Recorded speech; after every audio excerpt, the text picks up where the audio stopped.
মাত্র 5টা জিনিস। ঢাকা ভার্সিটিতে চান্স পাইতে 5টা জিনিস লাগে, বেশি না। তো ঢাকা ভার্সিটির কয় ইউনিটে তুমি যদি চান্স পাইতে চাও বিশেষ করে স্পেশালি, তাহলে যদি 5টা জিনিস ফলো করো ইনশাআল্লাহ তোমার চান্স নিশ্চিত। 1 নম্বরে আসে হচ্ছে থিওরি বা কনসেপ্ট। ভাই এটা ছাড়া ভুলে স্বপ্নেও দেখো না যে ঢাকা ভার্সিটিতে চান্স পাবো, ঠিক আছে? রিসেন্ট ইয়ারগুলোতে কনসেপ্টে প্রো থাকার না কারণে বা কনসেপ্ট পাকাপোক্ত না থাকার কারণে অনেক স্টুডেন্ট ঢাকা ভার্সিটিতে চান্স পায়নি। সুতরাং এটা হলো 1 নাম্বার, যে ভাই থিওরি বা কনসেপ্টে আমি প্রো, অর্থাৎ আমি কনসেপ্ট বুঝি, কি বোঝানো হয়েছে আমাকে কোনো একটা টপিকে আমি সেটা জানি, কেন হয়েছে কি হয়েছে এগুলো আমি বুঝি এবং জানি, দ্যাটস এনাফ। এটা হলো 1 নাম্বার জিনিস। 2 নাম্বার জিনিস হচ্ছে ভাই হ্যান্ড ক্যালকুলেশন, মানে ক্যালকুলেটর ছাড়া আমি অঙ্ক করতে পারি। ক্যালকুলেটর ছাড়া অনেকে আছে এখনকার জেনারেশনে স্পেশালি, যে 2 + 2 কত হয় এটা করতেও ক্যালকুলেটর লাগে, 100-র 10% কত এটা বের করতেও তোমার ক্যালকুলেটর লাগে। যদি তোমার অবস্থা এরকম হয় তাহলে ঢাকা ভার্সিটি এই ইউনিট তোমার জন্য না। কেন? কারণ এখানে তোমাকে ক্যালকুলেটর ছাড়া ম্যাথ করতে হবে। এখন এমন কোনো ম্যাথ ঢাকা ভার্সিটিতে এ যাবৎকালে আসে নাই যেটা আসলে এমন ম্যাথ দিছে যে ক্যালকুলেটর ছাড়া করাই যায় না। সুতরাং অবশ্যই এরকম ম্যাথ আসছে যেটা ক্যালকুলেটর ছাড়া করা যায়। তারপরও প্রতিবারই কিছু স্টুডেন্ট কানতে কানতে বাইর হয়ে বলবে যে ভাই পারতাম, বাট ক্যালকুলেশন শেষ করে আসতে পারেনি, অ্যান্সার লিখে আসতে পারেনি, কারণ আমার ক্যালকুলেটর ছাড়া ম্যাথ করার অভ্যাস নেই। সুতরাং এটা হলো 2 নম্বর পয়েন্ট, যে ভাই ক্যালকুলেটর ছাড়া হ্যান্ড ক্যালকুলেশন তোমাকে পারতে হবে। ওকে। 3 নম্বর পয়েন্ট, তোমাকে সমস্ত কোশ্চেন ব্যাংক সলভ করতে হবে। সমস্ত কোশ্চেন ব্যাংক মানে কি? মিনিমাম বিগত 10 বছরের কোশ্চেন ব্যাংক, পারলে আরও বেশি, 15 বছরের করলে আরও ভালো।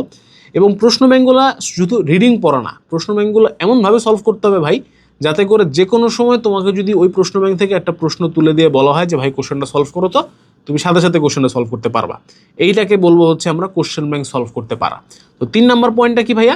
প্রশ্ন ব্যাংক সলভ করা। প্রশ্ন ব্যাংক সলভ করতে পারলে অ্যাটলিস্ট 60-70% প্রশ্ন তুমি সলভ করতে পারবা পরীক্ষার হলে বসে। মানে টাইপ কমন পড়বে 60-70% প্রশ্ন, এটা মাস্ট। মানে এটার কোনো ধরনের কোনো মানে বিকল্প নাই, ঠিক আছে? এটা অবশ্যই অবশ্যই ইম্পর্টেন্ট। তা আমাদের যে শূন্য থেকে ঢাবিয়ান যে কোর্সটা বের হয়েছে, এখানে বেসিক্যালি আমরা প্রশ্ন ব্যাংকই সলভ করাইছি। ওকে, আচ্ছা। 4 নম্বর পয়েন্ট যেটা খুব ইম্পর্টেন্ট, সেটা হচ্ছে ভাই শর্টকাট। এই শর্টকাটটা চান্স পাওয়ার জন্য কেন ইম্পর্টেন্ট? কারণ শর্টকাটের সময় বাঁচায়। এখন এই কথা যখনই বলি কিছু রেস্টুরেন্ট চলে আসে যারা আসলে শুধু শর্টকাট করে, তাদেরকে আমি নাম দিছি শর্টকাট পাগলু। তো এই শর্টকাট পাগলুদের সমস্যা হচ্ছে এরা মেইন জিনিসটা না বুঝেই শর্টকাটে যেতে চায়।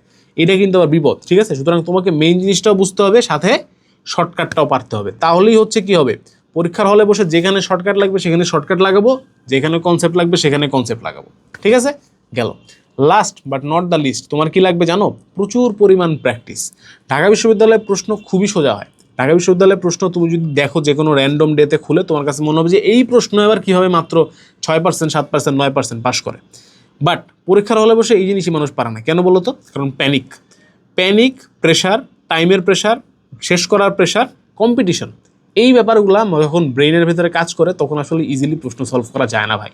এবং এইটাকে সলভ করার একমাত্র ওয়ে হচ্ছে বেশি বেশি করে প্র্যাকটিস করা। এইচএসসির আগে থেকেই আমি পার্সোনালি প্রচুর পরিমাণে এমসিকিউ দাগাইতাম। আমার বাসায় ওএমআর শিট প্রিন্ট করে করে আমি দাগাইতাম। এখন অনেক সুযোগ সুবিধা আছে, আমাদের প্রেস স্টোরে কদিন আগে দেখতেছিলাম যে এখন ওএমআর এর খাতাই আছে।